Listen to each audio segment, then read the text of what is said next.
বেসিকটা ঠিক করা জরুরি, বারবার বলতেছি। বেসিক ছাড়া কেমিস্ট্রি যতই মুখস্থ করো, যতই বুঝো, কিচ্ছু করতে পারবে না। দিন শেষে কাজ করা। ভাই, কেমিস্ট্রিতে বই জিনিসটা খুবই ক্রিটিক্যাল। কেন ক্রিটিক্যাল? মানে বাংলাদেশে না পারফেক্ট গার্লফ্রেন্ড আর পারফেক্ট কেমিস্ট্রি বুক এক্সিস্টই করে না, ঠিক আছে? এই দুইটা জিনিস সম্ভব না মানে বাংলাদেশে এক্সিস্ট করা। কেন আমি তোমাকে বলি, এই কাজগুলো করবা, অনেক বেশি এমসিকিউ প্র্যাকটিস করতে হবে। কেমিস্ট্রিতে যত বেশি এমসিকিউ প্র্যাকটিস করবা তত তোমার জন্য বেটার। মনে করো কি যে বুয়েট মানে মনে হয় কঠিন প্রশ্নের রাজা বা কঠিন ম্যাথ দেওয়া রাজা। না, বুয়েট মানে শুধু কঠিন ম্যাথ দেওয়া রাজা না, বুয়েট মানে হচ্ছে থিওরি দিয়ে বাস দেওয়ার রাজা। আসসালামু আলাইকুম স্টুডেন্টরা। আমি আগের ভিডিওটা দিছি হচ্ছে ম্যাথ কীভাবে পড়বা, এর আগেরটা দিছি ফিজিক্স কীভাবে পড়বা, আজকে দিব হচ্ছে কেমিস্ট্রি কীভাবে পড়বা। কীভাবে পড়বা বলতে কেন পড়বো আগে বলি। আমি যে ওইটা বলবো সেটা হচ্ছে যদি বুয়েটে কারো খুব ভালো করার ইচ্ছা থাকে তাহলে সে হচ্ছে এইটা ফলো করবা, ঠিক আছে? মেডিকেলটা আমি জানি না, আমার মতে যেটা বুয়েটে যদি কেউ মেডিকেল মানে সরি কেউ যদি বুয়েটের জন্য কেমিস্ট্রি প্রিপারেশন নেয় মেডিকেল হয়ে যাবে, ঠিক আছে? আচ্ছা আসো, এখানে 5টা পয়েন্ট লিখছি, এগুলো নিয়ে তো কথা বলবোই। এগুলো ছাড়াও না আমি হচ্ছে নিয়েও কথা বলবো, আরও কয়েকটা পয়েন্ট নিয়ে কথা বলবো। আগে এগুলো ক্লিয়ার করি। ফার্স্টে হচ্ছে কেমিস্ট্রির জন্য ভালো করার জন্য বেসিকটা ইম্পর্টেন্ট। বেসিক কি কেমিস্ট্রির? বেসিক হচ্ছে ভাই তোমাদের মধ্যে অনেক মানে মুখটা খারাপ হয়, তোমাদের মধ্যে অনেক হচ্ছে মানে ডাফার আসো। তোমরা হচ্ছে মানে সোডিয়ামের সঙ্গে চিনো না, নাইট্রোজেন দিলে বলে সোডিয়াম, সোডিয়াম দিলে বলে নাইট্রোজেন। সো এরকম ইয়ে থাকা যাবে না, চিনতে হবে। ইন্টারে উঠছো, এলিমেন্ট চেনা লাগবে, ঠিক আছে? যে কোন এলিমেন্টটা কোনটা সেটা আমাদের জানা লাগবে, ঠিক আছে? ধরো যে এটা সোডিয়াম, এটা হচ্ছে অর্গানেসন, এটা হচ্ছে সিলভার, এটা হচ্ছে কপার। হ্যাঁ, ওই দিন দেখে ভোদাইয়ের আমি কপার লিখছি, আমার বলতে ক্যালসিয়াম, ঠিক আছে? এরকম বেশি থাকা যাবে না। বেসিকের মধ্যে কী কী যে এলিমেন্টগুলো জানা, ঠিক আছে? এলিমেন্ট এলিমেন্ট নিয়ে জানা, পিরিয়ডিক টেবিল একটু বুঝতে হবে। পিরিয়ডিক টেবিল এটা একটু বুঝতে হবে। সাথে হচ্ছে তোমার যোজনী টোজনী এগুলো তো জানোই, যোজনী জারণ সংখ্যা, তাই না? 9-10 ছিল এগুলো। তারপর যে রিয়েকশন কীভাবে হচ্ছে, যে জারণ সংখ্যা একটা যৌগ যখন হয়, লাইক ধরো সোডিয়াম কার্বনেট হইলো, ঠিক Na2CO3 কেন বলছো? কারণ কার্বনেটের যৌগমূলক, তার যোজনী হচ্ছে 2, সেটা সোডিয়ামে চলে আসবে, সোডিয়ামের যোজনী কার্বনেটে যাবে 1, এই জন্য Na2CO3।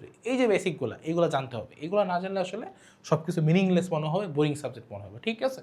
আচ্ছা, সো এইটা ঠিক করার জন্য যে কাজটা করতে পারো, তোমাদের ফার্স্ট পেপারে চ্যাপ্টার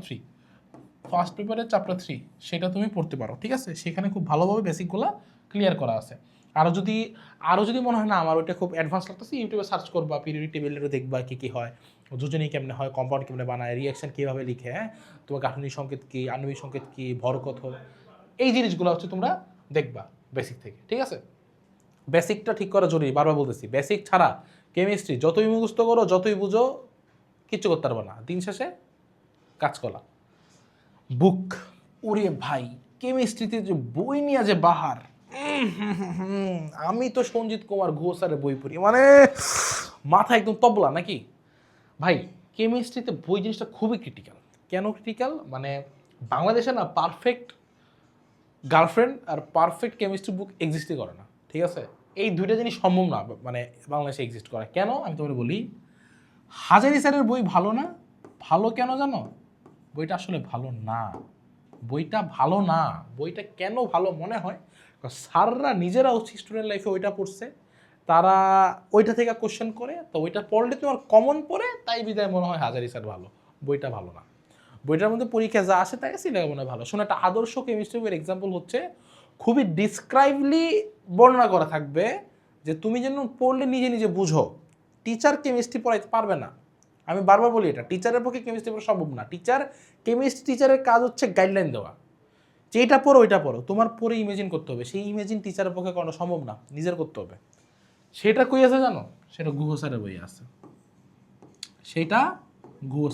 আর সমস্যা হলো আমাদের দেশে না পোলাপানের এইচএসসিতে টাইম এত কম যে গুহ স্যার পড়তে চায় না বা পড়ার আসলে সময়টা হয় না। মানে তুমি নিজে একবার চিন্তা করো, একজন হাজারি পরে মুখস্থ করে পরীক্ষা ভালো করবে, আর তুমি গুহ পরে বুঝার পর মুখস্থ করতে করতে টাইম পাবো না, দিন শেষে খারাপ করবা। তো কার সাকসেস বেশি? যে হাজারি পড়বে। আরও আছে আমাদের কবির স্যারের বই, অনেক ওইটাও পড়ে, ওইটা তো থিওরি খুব ভালোভাবে ব্যাখ্যা আছে, কিন্তু কোনোটাই পারফেক্ট না। যেমন দেখো, তুমি যদি ম্যাথ প্র্যাকটিস করতে চাও, ঠিক আছে, ম্যাথ প্র্যাকটিস করতে চাইলে কিন্তু গুহ স্যারের বইয়ের উপরে কোনো বই নেই। বিশাল বিশাল কঠিন কঠিন ম্যাথ, আমি যখন এইচএসসিতে করতাম গুহ স্যার, খুব মজা লাগতো। বিশাল কঠিন কঠিন ম্যাথ, দ্রাব্যতা, কমন আয়ন ইফেক্টের আরও সাইডে গিয়ে জটিল আয়ন থাকলে কী হচ্ছে না হচ্ছে, বিশাল ব্যাপার স্যাপার। হ্যাঁ, খুব মজা লাগতো এটা। থিওরির জন্য মানে পরীক্ষা কমন পড়বে হাজারি স্যার, আর অর্গানিকের জন্য কবির স্যার। এখন তাহলে তুমি কি করবো ভাই, তিনটায় পড়বা, ফুললি পড়বা হাজারি, এটা মনে রাখবা, ফুললি পড়বা হাজারি, একটু কষ্ট হবে। এই জন্যই তো হচ্ছে আমরা কোর্স নামাই, কারণ বাংলাদেশের বইয়ে ঝামেলা, তাই হচ্ছে আমরা কোর্স নামে ব্যবসা করতে পারি, তাই না? টিচাররা কোর্স নামে ব্যবসা করতে পারে। আচ্ছা, সো ফুললি পড়বা হাজারি, পড়ার সময় দেখবা জীবনে নেট থেকে ভিডিও টিডিও আছে, কেমনি হয়েছে না হয়েছে খুব ব্যাখ্যা করছে, সেগুলো দেখে দেখে হাজারি পড়বা। ম্যাথগুলো মানে ফুললি তো হাজারি, ফুললি বলছি মানে হচ্ছে থিওরিও ফুল পড়বা, সেটার এমসিকিউ সব করবা, সেটা সৃজনশীলও সব করবা, সেটা ম্যাথও সব করবা, একটা কিছু বাদ যাবে না, ঠিক আছে? বাদ যাবে না একটি শিশু। গুহসার থেকে না, গুহসার থেকে হচ্ছে ম্যাথগুলো কইরো, ভালো লাগবে, ঠিক আছে? ম্যাথগুলো করো, ম্যাথগুলো ভালো লাগবে, দেখবো যে ম্যাথগুলো খুব সুন্দর সুন্দর ম্যাথ আছে, ঠিক আছে? সেই ম্যাথগুলো হচ্ছে বেছে বেছে করবা। কবির স্যার থেকে কি করবেন, থিওরিটা আরেকবার পড়বেন, ঠিক আছে? কবির স্যার ইউজ করবা নিজেকে ঝালাই করার জন্য, রিভিশন দিবা, প্রত্যেকটা চ্যাপ্টারই পড়ো কবির স্যার থেকে, ঠিক আছে? তো এই হলো তোমাদের বুক, ঠিক আছে? বুকের ক্ষেত্রে আমি বললাম। তারপর হচ্ছে আমাদের নোট, পার্সোনাল নোট। বাবারে বাবা, এইটা নিয়ে কথা বলে না পোলাপান খুব রাগ করে, তোমাদের বিভিন্ন পীররা এসে বললে এই কেমিস্ট্রিতে কেন নোট হবে, কেমিস্ট্রিতে তো নোট করা যাবে না। ভাই, কেমিস্ট্রিতে নোট না থাকলে না এত বড় একটা বাস পরীক্ষার আগে দিন তোমার মধ্যে ঢুকাই দিবে, বুঝছো? কেমিস্ট্রিতে নোট থাকা লাগবে, কোনো কিছুতে নোট থাকুক বা না থাকুক, কেমিস্ট্রিতে নোট থাকা লাগবে। কেন? আরে ভাই, কেমিস্ট্রিতে তো ম্যাথগুলো তো আসলে কিন্তু মানে হায়ার ম্যাথ বা ফিজিক্সের ম্যাথের মতো না, কেমিস্ট্রি ম্যাথগুলো কিন্তু প্রসেস থাকে আর খুবই সহজ হয়। তা আমি যদি প্রসেসটা এক জায়গায় নোট করা থাকে, আমি কিন্তু হয়ে গেলো ম্যাথটা ইজিলি। এখন তুমি চিন্তা করো, কেমিস্ট্রি তোমার থিওরিও পড়া লাগবে, ম্যাথও পড়া লাগবে। এখন তুমি কি আসলে ম্যাথ পড়তে গিয়ে পরীক্ষার আগে দিন পুরো সময় নষ্ট করে দিবা? না। তো এই জন্য ম্যাথের একটা সলিউশন লাগবে, যেটা হচ্ছে আমাদের স্টেপ বাই স্টেপ থাকবে, যে ভাই যদি দ্রাব্যতা আসে আমি ফার্স্ট এটা করবো, ঘনমাত্রা বের করবো, পরে কেসি বের করবো, পরে কেবি বের করবো, দেখাবো এটা বিষয়ে দ্রাব্যতা অর্ধকে পড়বে, এটা বিষয়ে অর্ধকে পড়বে না। তো এরকম একটা নোট লাগবে না, সেটা তো মানে বানাইতে হবে, ঠিক আছে? তো এই জন্য বলি নোট বানাবা। নোট কিসের বানাবা? ম্যাথের বানাবা, থিওরি নোট বানানোর দরকার নেই। কেমিস্ট্রির যে ম্যাথগুলো আছে, ম্যাথের জন্য নোট বানাবা প্রত্যেক চ্যাপ্টার ওয়াইজ, সেই নোটটা রিভিশন দিবা, পার্সোনালাইজ নোট। কারণ 3টা বই আছে ভাই, 3টা বই পরীক্ষার আগে দিন দেখার টাইম পাবো না, 3টা বই কম্বাইন করে একটা পার্সোনাল নোট বানাবা, ঠিক আছে? ম্যাথ থাকলে না টুকটাক থিওরি করতে পারো, আমি প্রেফার করি না থিওরি নোট করা, বাট ম্যাথটা তুমি অবভিয়াসলি নোট করবা, সেটাই পড়বো পরীক্ষার আগে দিন, এমনভাবে নোট করবা যেন কি সেটাই হয়ে যায়। আর যদি কেউ মনে করো না ভাই আমি একান্তই মানে ওই কিসিমের একটা ছেলে, ঠিক আছে, গালিটা আমার খুব গালি আসতেছে, বুঝছো? যে আমি ওই কিসিমের ছেলে, যে আমি হচ্ছে আর করবোই না নোট, আমার হাত চলে না। একটা বইয়ের নাম বলতে পারি, ওই নাম হলো রেডিয়াম। রেডিয়াম, সেখানে আমরা টাইপ ওয়াইজ তোমার হচ্ছে ইয়া দেওয়া থাকে আর কি, ম্যাথ দেওয়া থাকে, বুঝছো? টাইপ ওয়াইজ ম্যাথ দেওয়া থাকে, তো সেটা করতে পারো। এখন আসলে ভাই নিজের নোটের উপর কিছু নাই, যদি না করতে চাও তাহলে ফকিরের বাচ্চার মতো হচ্ছে রেডিয়াম করতে পারো। রেডিয়াম আমিও কিনে রাখছিলাম, ঠিক আছে, আমার নোট ছিল, বাট আমি রেডিয়ামটাও কিনে রাখছিলাম, ওটা নিয়েই নোট করতে বসতাম, যে দেখতাম যে ওরা কীভাবে টাইপরাইজ করছে, আমি সেভাবে গুছাই গুছাই করতাম, ঠিক আছে? সেটা দেখতে পারো। আচ্ছা, পরের কেসে আসি রিভিশন। ওই বাবা, এটা না অনেক ইম্পর্টেন্ট। আমি প্রত্যেক সাবজেক্টে বলি রিভিশন, বাট কেমিস্ট্রি রিভিশনের ডিফারেন্ট হবে। কীভাবে? কেমিস্ট্রিতে তুমি যখন প্রথমবার পড়বা, ফার্স্টবার বই দাগাবা, বই কী করবা? দাগাইতে হবে, বই দাগানো মাস্ট। বই কী দিয়ে দাগাবা? হাইলাইটার ইউজ করতে পারো, অথবা রেড পেন ইউজ করতে পারো, আদারওয়াইজ আর কিছু ইউজ করবে না, গোল দাগ দিবা, মানে যত মার্ক করা যায় টাটা মাটা ইনফরমেশন লিখলা, ঠিক আছে? এখন ফার্স্টবার এটা করলা, সেকেন্ডবার এখন আর বই দাগাবা না, সেকেন্ডবার রিভিশন এসে ওই দাগানো মানে পুরো বইটাই পড়বা আবার, কিন্তু দাগানো লাইনগুলো ভালোভাবে পড়বা, দাগানোটা বেশি ইফোর্ট দিবা, ঠিক আছে? থার্ডবার যখন রিভিশন দিবা বা থার্ডবার বা এর অধিক, তখন অনলি দাগানো। অ্যান্ড মেন্টালিটি এমন হওয়া লাগবে, যখন আমি বলবো যে নেসলা দ্রবণ কি, টাস করে যেন চলে যায়, ওয়াও ভাই এটা তো হচ্ছে আমার ফার্স্ট পেপারের সেকেন্ড চ্যাপ্টার ছিল লাস্টের দিকে, ঠিক আছে? মানে এরকমভাবে তোমার রিভিশনটা দিতে হবে বারবার বারবার বারবার। অ্যান্ড কেমিস্ট্রিতে যেটা মেনটেন করবা, রিপিটেড রিভিশন দিবা। What is repeated revision?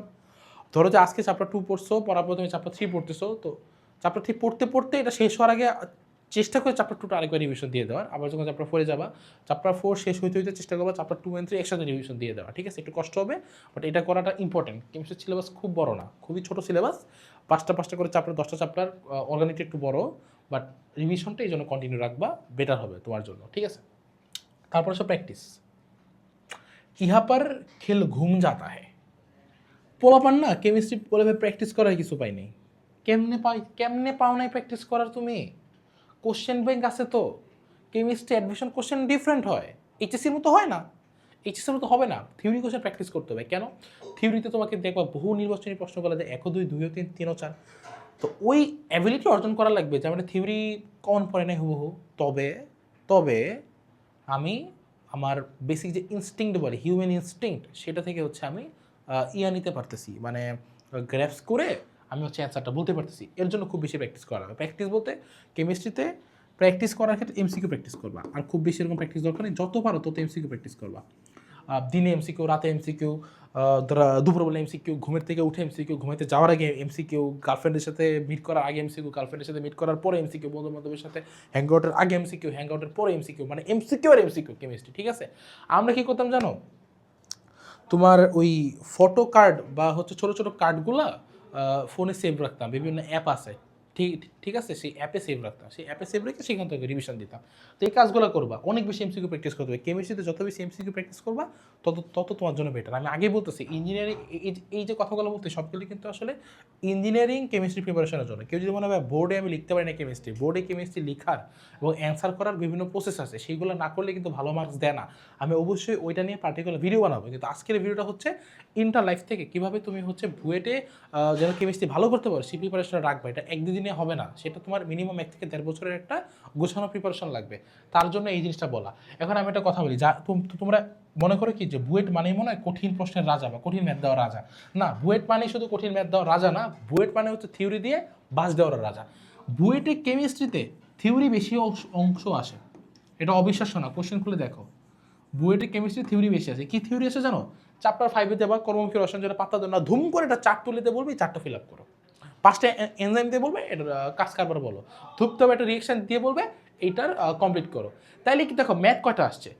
Normally 20টা question যদি থাকে জানো, 20টা কোশ্চেনের মধ্যে তোমার 14টা অ্যাটলিস্ট তুমি থিওরি পাবা, আরও যদি কমায় বলি 12টা তো পাবাই। তুমি ম্যাক্সিমাম থিওরিই পাবা, ঠিক আছে? ম্যাথ খুবই কম পাবা। বুয়েটে যে ম্যাথগুলো আসে সেগুলো কিন্তু খুবই ইজি ম্যাথ হয় কেমিস্ট্রির জন্য।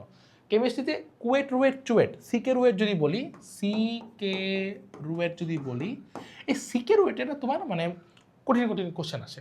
বুটেক্সে বুটেক্স বুটেক্সে হচ্ছে তোমার কি বলতো কঠিন ম্যাথ আসে, কিন্তু ওই যে বুয়েটে কখনোই কঠিন ম্যাথ আসে না, বুয়েটে আসে theory. So you have to be good in theory, তোমাকে থিওরিটা খুব ভালোভাবে পড়তে হবে, ঠিক আছে? বুয়েটে থিওরি আসার একটা মেইন সোর্স হলো কবির স্যার, ঠিক আছে? আমি তো এই জিনিসটা যখন আমি জানছি, মানে আমি রিয়েলাইজ করছি, এটা আমার লাইফ চেঞ্জ করে দিচ্ছে। আমার ভাই জানো হুবহু আমার টাইমে তো 14টা করে ছিল, যেহেতু প্রিলি দিয়েছিলাম, মানে হুবহু ম্যাক্সিমাম থিওরি কমন পড়ছে। এমন না যে যার হাজারি বছর কমন পড়ে নেই, মোটামুটি কমন থিওরি তো, বাট কবির স্যার থেকে না হুবহু আসে। এনজাইমটা কবির স্যার থেকে আমার ভাষা মনে ছিল, সেখান থেকে কিন্তু চলে আসছে আমার টাইমে, ঠিক আছে? তো এই জন্য বললাম যে থিওরি পার্টটা খুব গুরুত্ব দিয়ে বলবা। তোমরা থিওরি পড়তে চাও না, শোনো, ওই যে দেখবো যে যত বক্স পাবা বক্স করা, ওখান থেকে বুঝবা বইটা থিওরি আসবে। খুবই মানে বাজে লাগতে পারে, এখান থেকেও আসে, হ্যাঁ ভাই এখান থেকেও আসে, করবা। আর সিকিউরিটি আর বুটেক্সের জন্য হার্ড ম্যাথ করতে হবে। সিকিউরিটি আর বুটেক্সে আসলেই হচ্ছে কেমিস্ট্রি থেকে কঠিন কঠিন প্রশ্ন আসে, ম্যাথমেটিক্সের পার্টটা থেকে, তো সেটা ভালোভাবে করবা, ঠিক আছে? অ্যান্ড এই যে এত কিছু করার পর দেখবে কি জানো, যার মেডিকেল প্রিপারেশন নিচ্ছ না, কেমিস্ট্রিটা ইজি লাগবে, বুঝছো? আর মেডিকেলের জন্য তো আসলে থিওরি পড়লেই হয়ে যায়। তো মোটামুটি এতটুকু করবা, করলে দেখবা যে আলহামদুলিল্লাহ তোমার জন্য বেটার হয়ে যাবে। তো আশা করি কেমিস্ট্রি এতটুকু ফলো করবা। আমি আরেকটা ভিডিও দিব যে বোর্ডের জন্য কেমিস্ট্রি কীভাবে পড়বা, সেটার জন্য অবশ্যই চ্যানেলটাকে সাবস্ক্রাইব করবা, ভিডিওতে লাইক দিবা, শেয়ার করবা। আর যারা আমার ম্যাথ গাইডলাইনটা দেখো নাই বা ফিজিক্স গাইডলাইনটা দেখো নাই, সেটা দেখবা অবভিয়াসলি, ঠিক আছে? তো সেটার জন্য হচ্ছে ডিসক্রিপশনে লিঙ্ক দেওয়া থাকবে, সেখান থেকে দেখবা। আর মোটামুটি তো আমি বিভিন্ন শর্ট ভিডিও দিচ্ছি, আর চ্যাপ্টার ওয়াইজ মানে সিকিউ কমপ্লিট করাচ্ছি, সেটাও দেখবা। আর কোনো ফার্দার কোশ্চেন সেটা আমাকে জানাবা, ঠিক আছে? থ্যাংক ইউ, আসসালামু আলাইকুম।